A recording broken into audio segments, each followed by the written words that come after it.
Today, strength is a six-pack with 5% body fat and well-placed lighting. The world doesn't stand still, and it seems that modern training technologies, sports nutrition, and the chemical industry are doing the impossible with the human body. But what is strength, really?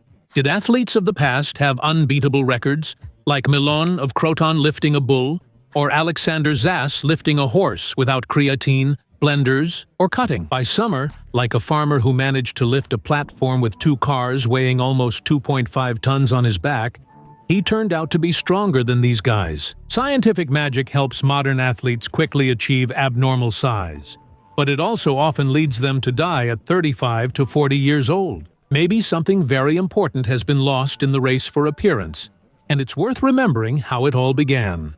Here is footage from 20 years ago.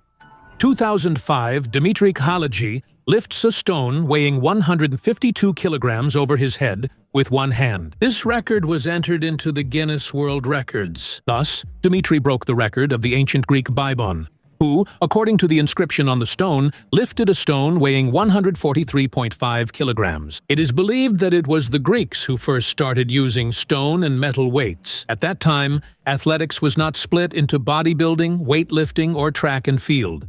The Greek athlete was a universalist, strong, enduring, and well-built. Over 30 years ago, in 1993, you saw these shots when Canadian farmer Greg Ernst lifted a platform holding 2 cars with drivers. 2,422 kilograms. Greg is not just a farmer.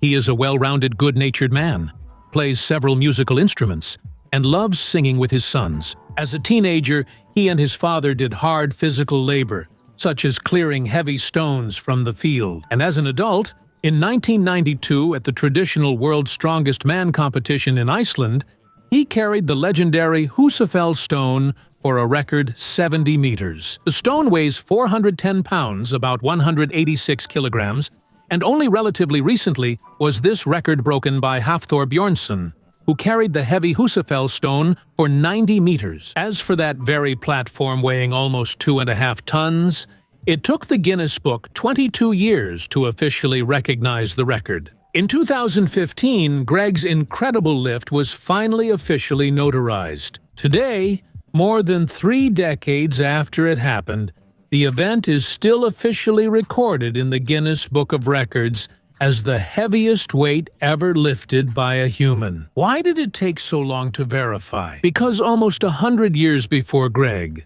the French strongman Louis Cyr lifted a platform with 18 men weighing about 2 tons. There are no photos or guarantees of the exact weight, since the strongman earned his living performing worldwide, and the title of the strongest man on earth, lifting more than 2 tons, was a necessity. Nevertheless, it was this athlete who made it into the very first Guinness Book of Records in 1955, described as the greatest weight ever lifted by a human. Among other things, Louis held back powerful horses, stood in a crucifix position with dumbbells weighing 44 kilograms in his right hand and 40 kilograms in his left, and for 10 seconds lifted 860 kilograms off the ground with both hands. In 2014, the Arnold Strongman organizers honored Louis by adding his Cyr dumbbell exercise to the program, a historic move. Cyr broke the record of Yevgeny Sandov when, in January 1892, he lifted a dumbbell weighing as much as himself, 124 kilograms, over his head with one hand. Well, and now the modern records of the year 23. Jimmy Kolb set the equipped bench press record by lifting just over 635 kilograms, although, of course, his bench press causes a lot of debate among specialists. Nevertheless, this is the greatest weight officially lifted by a person lying on their back. And in this footage, Georgian super heavyweight Lasha Telekadze in 2021 clean and jerked 167 kilograms. This is the heaviest weight officially lifted from the floor to fully extended arms in competition. And this is the recent deadlift record by Hafthor Bjornsson, over half a ton, 510 kilograms. And after all this, let's rewind as far back as possible and start from the very beginning, with those whom historians place in the deepest past. Starting with the athletes of Greece and Rome, Milon of Croton is seen as the real-life Hercules, 6-time Olympic champion, 9-time Nemean Games winner, and 10-time Isthmian Games champion. As a boy, he carried a calf on his shoulders, and as it grew into a bull, his strength increased too. You could say it was systematic training with living weights. The diet was surprisingly simple. Bread made from whole barley and wheat, rich in fiber, vegetables, fruits, olives, goat's milk, sheep's cheese, honey, and, of course, fish. Accessible, affordable, and protein-rich. A nutritionist's dream. As for so-called ancient Rome, the focus here was on practicality and endurance. There were no professional weightlifters in those times, but professional soldiers were a necessity. The life of an ordinary legionary was hard and unremarkable, with enormous physical demands. The marching kit included weapons, construction and cooking tools, food rations for several days, and clothing. Everything that might be needed on a difficult campaign. The weight ranged from 35 to 45 kilograms. This allowed the army to remain mobile without a large number of supply wagons and made the soldiers more independent. Legionaries were incredible walkers, since only a few could go to war on horseback. Only the commanders and very wealthy people. For example, Crassus's legions once marched 37 kilometers without stopping, and Caesar with his legions covered 8 kilometers in a day, though with a short 3-hour break. At the end of the march, the soldiers didn't simply collapse from exhaustion. At best, right after the forced march, they would start building a camp, which was essentially a fortified small town with trenches and wooden fences. Well, in the worst case, there would be a sudden battle with the enemy or an ambush. As for the diet, it was 2 meals a day, in the morning and in the evening. According to historians, breakfast included millet cheese, a handful of lard, and a generous portion of wine. After all, clean water wasn't always available everywhere. To round it off, breakfast amounted to about 3,500 calories, and with a less caloric dinner, the total was around 5,000 calories a day, if there were no supply shortages. Wheat made up most of the diet, so 78% was carbohydrates, with protein added for balance, as modern nutritionists suggest. The legionaries hunted all moving things. Geologists discovered bones of domestic animals and wild species like boars, deer, wolves, bears, beavers, and foxes near camps in England and Germany. And here's another ancient male profession: gladiator. Their training was fundamentally different from that of Roman infantrymen. Gladiators, unlike legionaries, were individual fighters and underwent serious training in special schools. Skeletons found in the Ephesus cemetery show bone changes from intense training. For example, one gladiator's sword arm was nearly 5 centimeters longer than the other. The same is observed in table tennis players, although they hold a much lighter racket than the gladiators' swords. The training weapons were twice as heavy as the real ones, which helped develop speed in using them during actual combat. The training followed the tetrad system with a cyclical alternation of exertion and rest. The first day was dedicated to preparing for upcoming challenges, the second to intense training at the limit of one's abilities, the third to rest and recovery, and the fourth to moderate exercise before starting a new cycle. This was an intuitive grasp of supercompensation, the blend of exertion and recovery, rediscovered in our time for maximum effectiveness. The staff doctor closely monitored the student's health. For example, the renowned Roman physician Galen spent many years specifically at the Imperial School of Gladiators. He also monitored the gladiators' diet, which mainly consisted of barley and pudding made from ground beans. However, Galen criticized this diet, calling it the cause of excess. At the beginning of those years, gladiators were very strict and could not be in order with the amplitude. For strengthening bones and healing fractures, gladiators consumed a drink made from bone ash and vegetables. Dried fruits were one of the main sources of carbohydrates and vitamins. Nowadays, you might hear that gladiators were vegetarians, but that's not true. Gladiators did eat meat, although with certain restrictions, they couldn't eat raw or smoked meat or salted meat. Now let's move to more recent historical times and take a look at athletes who were famous all over the world about 100 years ago. This is how strongmen looked before anabolic steroids became common in sports. All of them were born about 100 years before bodybuilding appeared in its familiar form. They trained with weights not to gain muscle mass or to build a beautiful body. Their goals varied. Some wrestled, others worked in the circus, lifted weights, bent iron, broke chains, and amazed crowds. None of them worked out for appearance's sake. Physique was a side effect of strength and functional training.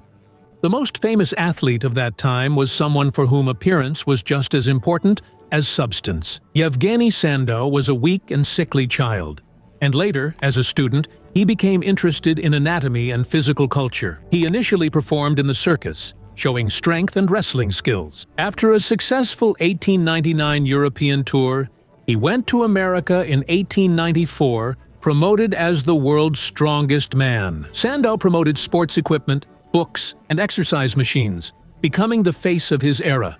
He sparked a boom in kettlebells, barbells, and fitness. Since 1897, he lived in England, continuing his performances and promoting his own training system. We even have video recordings featuring him, which is unique material for those years. Sandow's height was 170 centimeters. Other parameters, such as weight and measurements, are not documented and are often exaggerated. It is claimed that he weighed about 88 kilograms with a minimal body fat percentage. Here are some of his feats. Holding a 24-kilogram kettlebell in each hand, he would stand on a handkerchief, then jump and do a backflip, landing precisely on the same spot. A rough equivalent in these shots, a platform was placed on his chest, and he held 3 horses on it. In another act, there was a grand piano and an orchestra of 8 people on the platform. In 1894, he set a world record by pressing a barbell with huge hollow spheres, each containing a person inside, with one hand. The weight of the unusual barbell was 122 kilograms, and in 1895, Sandow performed an extremely difficult strength trick.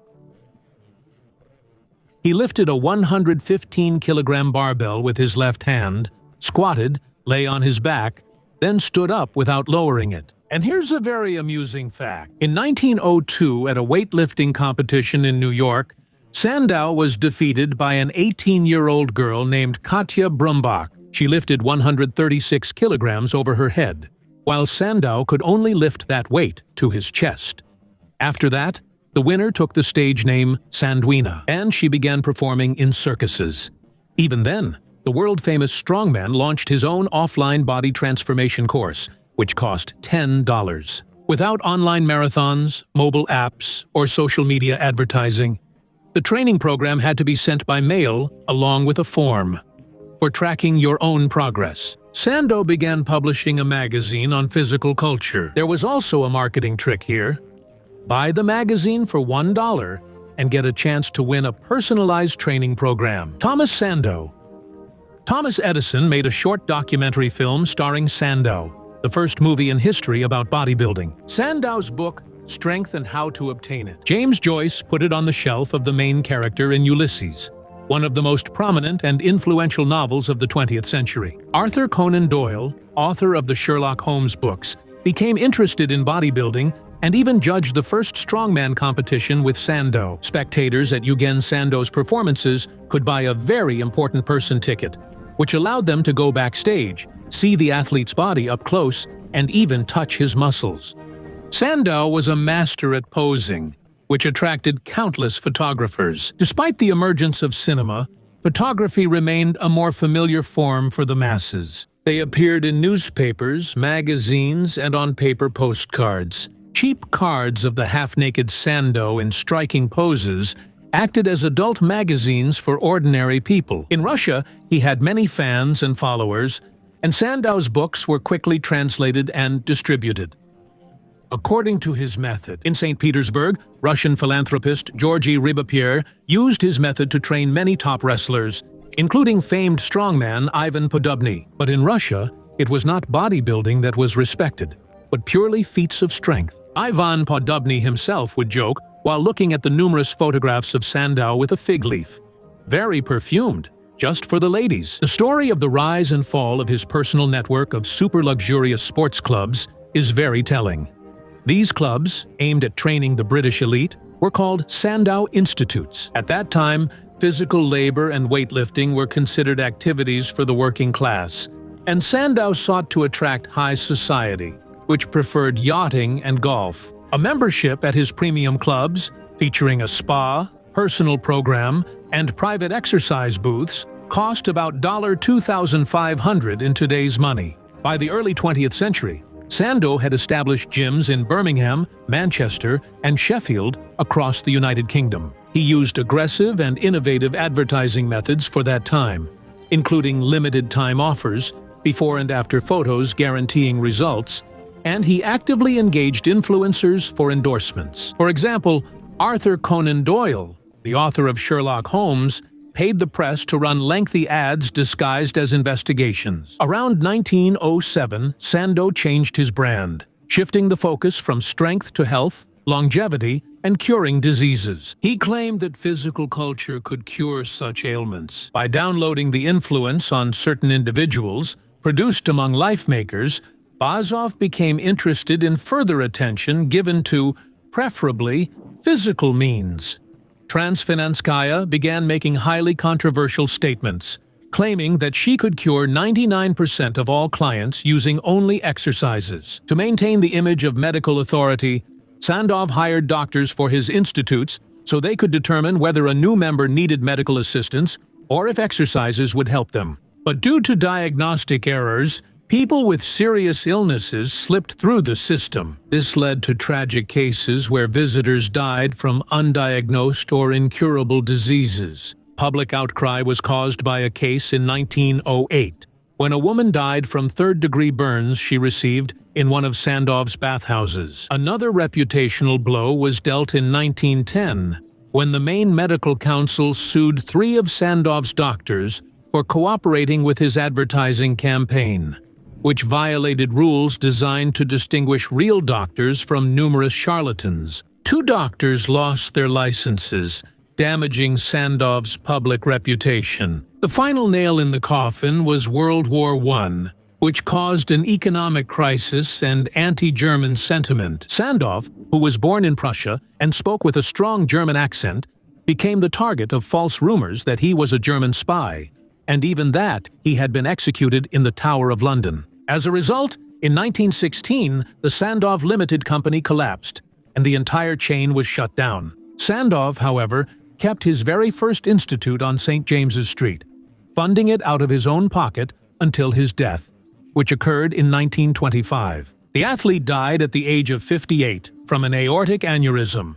The man whom the press called the healthiest person in Britain did not even live to be 60. However, despite the complicated history and controversial reputation, Sandow's elite gyms became the true prototype of the modern fitness club, and his mass advertising campaigns, including the use of limited-time offers and before and after photos, still influence the health and fitness industry to this day. And at the most prestigious competition, Mr. Olympia, the winners are awarded his statuette, the Bronze Sandow. Let's look at another legendary strongman whose approach contrasted with Sandow's. A big bicep is not a measure of strength, just as a big belly is not a sign of good digestion. Short, 66 kilograms. At the beginning of his wrestling and athletic career, he confused the audience by defeating huge opponents, breaking chains and horseshoes, tying metal rods into bows, and holding back horses pulling in different directions. He had one day to gain muscle to dispel the audience's doubts about deception. Nevertheless, throughout his entire circus career, his weight never exceeded 80 kilograms. You need to develop what's at the core of the muscle, especially the tendons, not just muscle volume. In the early 1960s, Americans rediscovered the effect that Zass used, calling these exercises isometric and static. Since then, tendon exercises have become an active part of sports practice for developing strength, overcoming sticking points, and forming new trajectories of power movements. Aleksandr Ivanovich Zass was born in 1888.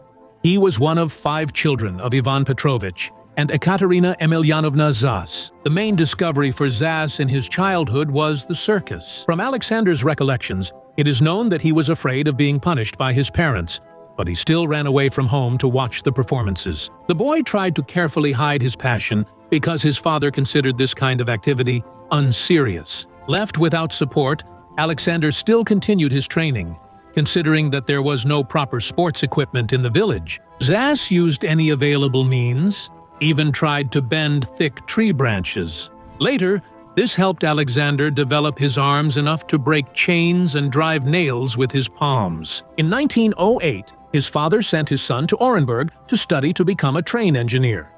Aleksandr decided to go against his parents' wishes and got a job at the circus. To his father, however, Zass wrote that he was working hard at the depot. In reality, he was mastering new complex tricks. One of them was called the samovar balance, where during the performance the artist had to place a samovar filled with hot coals on his forehead and walk with it around the auditorium. Aleksandr Zass worked in 3 circuses over 8 years. On August 1, 1914, Aleksandr was drafted into the army. After being sent to the front, Zass never returned to Russia. But in the arena, he was always announced as a Russian performer. During World War I, he served in the 180th Vindov Regiment. His soldiers carried out reconnaissance in dangerous areas of the Austrian front. In the war, Aleksandr became famous for carrying a horse off the battlefield during combat. A shell exploded near Zass, wounding Aleksandr's legs with shrapnel before he was taken prisoner. The artist had severe limb injuries, which were usually treated with amputation. However, at his request, Austrian doctors saved his limbs. When Aleksandr began to recover with the help of exercises he developed himself, a new goal arose before him: to escape from captivity. The artist escaped to freedom and found refuge at the Schmidt Circus in Kaposvar only on his 3rd attempt. Soon, Zass was found and returned to the fortress where he belonged. He was to stay in a solitary cell for an indefinite time until the war ended. Later, in his memoirs, Zass wrote that he continued to train in prison and looked for ways to escape. Moreover, Aleksandr began to develop his own training method, which he later described in the book The Amazing Samson, as told by himself. He studied strength development using isometric exercises, which Zass could do even inside the fortress. He trained hard in prison, believing despair was the worst thing in the world. Aleksandr Zass's method included not only static, but also dynamic exercises with a bag, and the complex tendon training involved not only static holds, but also working through the full range of joint motion. After some time, Aleksandr made another escape. This time, once he was free, he went to Budapest and got a job at a circus run by an old friend. Zass began preparing for one of the most dangerous stunts: the human cannonball. For this act, it was necessary to design a special cannon that could fire cannonballs. The performer, weighing 90 kilograms, had to stand on the opposite side of the arena and catch it with his hands. Aleksandr made the task harder by replacing the cannonball with his assistant. After returning to Schmidt's circus, he achieved impressive results. One of Aleksandr's most spectacular acts was the Devil's Forge. During the show, the artist lay on nails while assistants placed a half-ton stone on Zass's chest and smashed it with sledgehammers. It was at Schmidt's circus that Aleksandr began to be called the Iron Samson. On May 20, 1923, the life of the famous artist changed dramatically. On this day, Zass signed a contract and went to work in Paris. Aleksandr also made an agreement with the Italian impresario Pasolini and many other people who wanted to invite the Iron Samson to perform in their arenas. Zass toured, winning over audiences in France, Switzerland, Italy, and the United Kingdom. In 1924, Aleksandr settled in the town of Hockley near London, performed shows, and went on tours. Audiences would always remember the feats performed by Aleksandr Zass because only the Iron Samson could lift a piano along with the performer, lying under a moving car, holding back strong horses pulling apart, and staying unharmed. The last public performance as a strongman took place in 1954 when the athlete was 66 years old. Later, he worked as an animal trainer. He had several horses, ponies, dogs, and monkeys. He also trained elephants and lions at the zoo, and during performances, he would carry 2 lions at once on a special yoke. In September 1962, a van carrying monkeys for Zass's show caught fire, and he rescued them from the flames. He suffered extensive burns to his head and was taken to the hospital, where he died of a heart attack at the age of 74. Now, Let's move further along the timeline to 1931 Germany. The importance and significance of sex hormones was already known, but it was the German chemist Adolf Butenandt who was the first to isolate and purify the hormone called androstenone. And after him, another German chemist, Leopold Ruzicka, developed a method for synthesizing hormones that were safe for human use. From that moment on, the snowball effect could no longer be stopped. And in cooperation with Butenandt in 1935, Ruzicka managed to synthesize the first batch of synthetic testosterone. This marked the beginning of the era of anabolic and androgenic steroids. The discoveries were considered so groundbreaking that both scientists, Butenandt and Ruzicka, were awarded the Nobel Prize in Chemistry in 1939. And already at the end of the 1930s, the first ever injection of testosterone propionate was administered to a human. Starting from the late 1940s, this anabolic steroid became widely used in the Soviet Union. For some time, athletes from the Soviet Union performed at a very high level. And this lasted until the doctor of the United States Olympic team synthesized methandrostenolone, better known simply as methan. United States Olympic weightlifters quickly incorporated testosterone and methan into their routines, narrowing the gap between the United States team and the Soviet Union.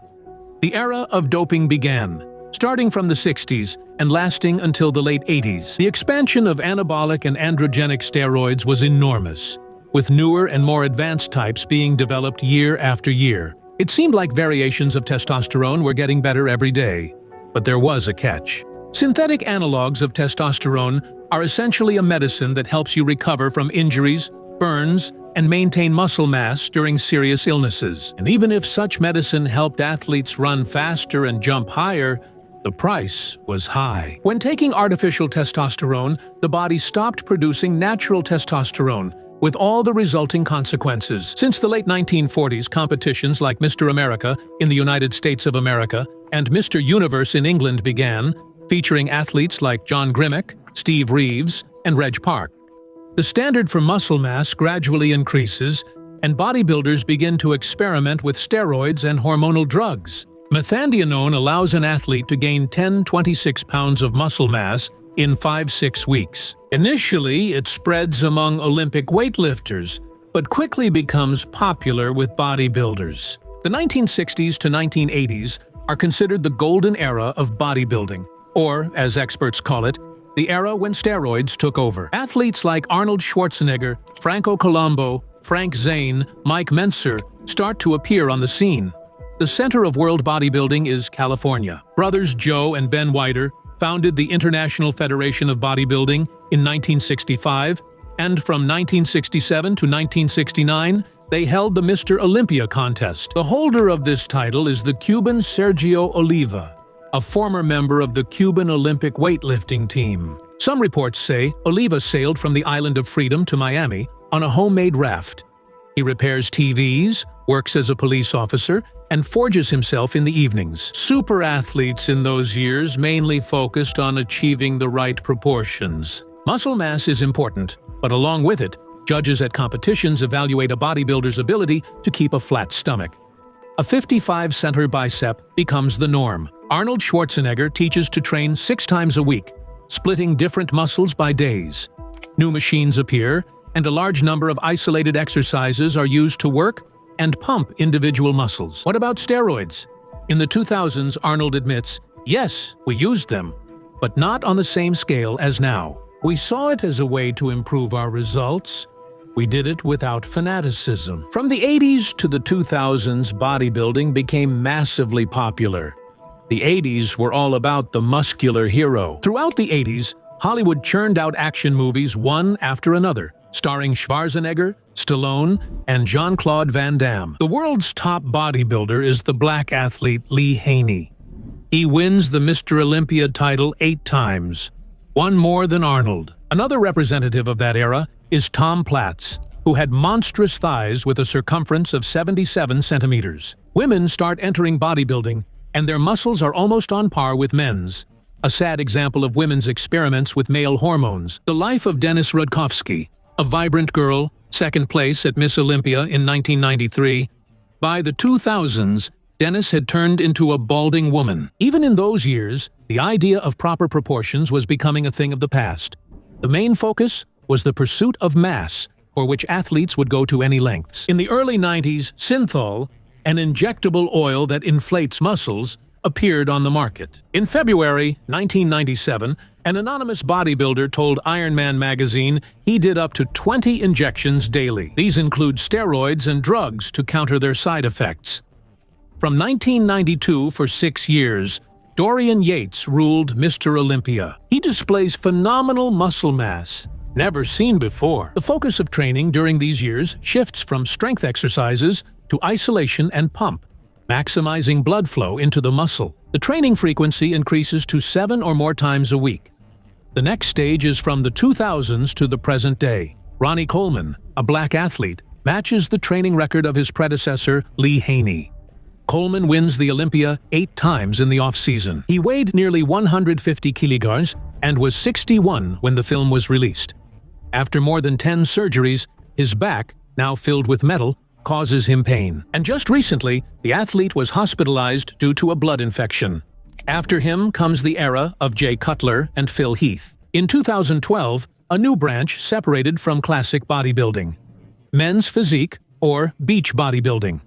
Here, athletes with less mass compete, whose goal is an aesthetic physique. Arnold Schwarzenegger calls this the era of pot-bellied bodybuilders. Abnormal mass demands excessive food and large hormonal drug doses, causing both muscles and internal organs to grow abnormally. Athletes on stage can't suck in their stomachs, despite visible abs. Schwarzenegger urges Olympia judges to focus on proportions over mass. In our information-overloaded age, interest in athletics continues to grow. Besides bodybuilding and weightlifting, many other disciplines are also growing rapidly. Not only powerlifting, with its many federations and championships, but also other, less well-known types of lifting, such as arm lifting, where the main task is to lift and hold weight using your grip, and street lifting, where pull-up bars and parallel bars are conquered with additional weight. Kettlebell sport, involving maximum repetitions in a set time, most closely resembles the style of past athletes. Strength extreme, where modern athletes lift awkward stone blocks, tree trunks, and pull all kinds of vehicles. A huge number of such competitions and strength shows are held all over the world. For example, at the largest annual festival in Russia, Sarakel Power Expo. In addition to powerlifting and arm wrestling championships, there are also exotic things like jiu-jitsu in a car, wrestling rings, glute bridge competitions, where Daria Pluzhnikova set a new record of 515 kilograms, and much more. The history of such events goes back decades. For example, in Soviet times, there was the Yuri Artemov Strength Theater. It was not just a strength show, but a whole open-air museum with reconstructed burial mounds and sculptures of bogatirs. The program included old circus tricks, such as juggling kettlebells, axes, and sledgehammers, swinging a 16-kilogram sword being run over by a car, and much more. Yuri Artemov talked about his unconventional training path like this. He had already been working as a gym trainer and performing since he was 17. He bent horseshoes and twisted nails, but the real breakthrough came after reading about Prince Rakhmatov in Chernyshevsky's What Is to Be Done. The hero sought strength by working among ordinary people as a barge hauler, a loader, and a hammerman.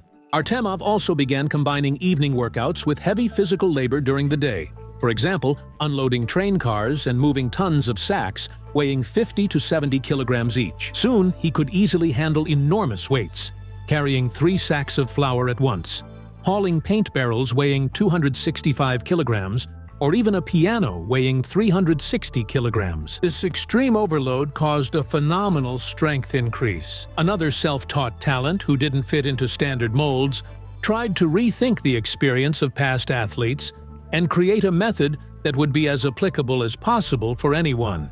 Anatoly Ivanovich Samodumov. He started with weightlifting, but his anatomy wasn't very well suited to the classic sports discipline. Realizing that he wasn't suited for records in weightlifting, he began to look for another approach to lifting weights. Samodumov was intrigued that strongmen of the past typically capped their maximum demonstrations at 80 poods, or about 1,300 kilograms. Samodumov overcame this barrier using his low-amplitude, super heavyweight lifting method. It's very similar to how Greg Ernst lifted 2 cars. The uniqueness of Samodumov's approach was that anyone could start training at any age and with any initial physical condition. However, the method is not well known or widely accessible. Since training uses free weights, it's hard to ensure safety with a barbell. It can shift sideways without warning, posing a danger and risking injury when handling maximum loads. That's how the attraction system was created, which uses the same exercises but on special equipment, making training much safer and more convenient. The weight is lifted just 1 to several centimeters, and this short range of motion allows people without developed muscles to work with heavy loads, since the main stress is placed on the bones, ligaments, tendons, and fascial matrix. Here's another example of reviving a sensible approach to the training process. Smart Athletics is a project by Yegor Gomayun, a powerlifting champion, founder of the World of Strength magazine, and author of numerous articles and methodological materials in the field of powerlifting and athletics. The author's method is designed for those for whom athletics is not a goal, but a means to strengthen health, longevity, aesthetics, and a way to gain life energy. Yet, when we consider the remarkable strength of record holders past and present, those lifting huge weights, bending steel, and breaking chains, it's easy to think these are just unique individuals with special genetics. And many athletes of our time, as a product of the evolution of the industrial approach to the human body, are not suitable at all to be role models for ordinary people. Then the fundamental question remains: why does a person need energy at all? Not a record holder, but an ordinary person who works, raises children, and grows old. Strength training has a paradoxical but well-studied effect. Moderate, progressive, and regular exercise doesn't break the body, but on the contrary, strengthens it. Osteoporosis often develops with age, causing dangerous bone fragility. For instance, a hip fracture can be fatal, but all studies in recent decades say otherwise. One of the best ways to keep your skeleton strong in old age is strength training. When muscles pull on the bone, when weight presses from above, the body gets the signal that it needs to strengthen itself, and the bone really does become stronger. The other side of strength is not just the total weight on the barbell, but also that sometimes we see in the most ordinary people a sudden, almost unbelievable display of power. Stories where someone lifts a car to pull a loved one out from under the wheel. For example, a daughter saved her father, and a teenager did the same by pulling his father from under a car. There are countless accounts where a mother literally pulls her child out of danger, acting faster and stronger than her age and build would suggest. These cases are called super strength in extreme situations, an adrenaline rush, the mobilization of all reserves when there is no room for error. But ideally, the reserve should be accumulated so that there is something to mobilize. A body that is used to at least minimal strength training is capable of more in a critical moment. Then strength stops being an attribute of circus athletes and professional Olympians. It becomes a basic survival function, just like endurance or coordination. Pure strength is not just the world of records and medals.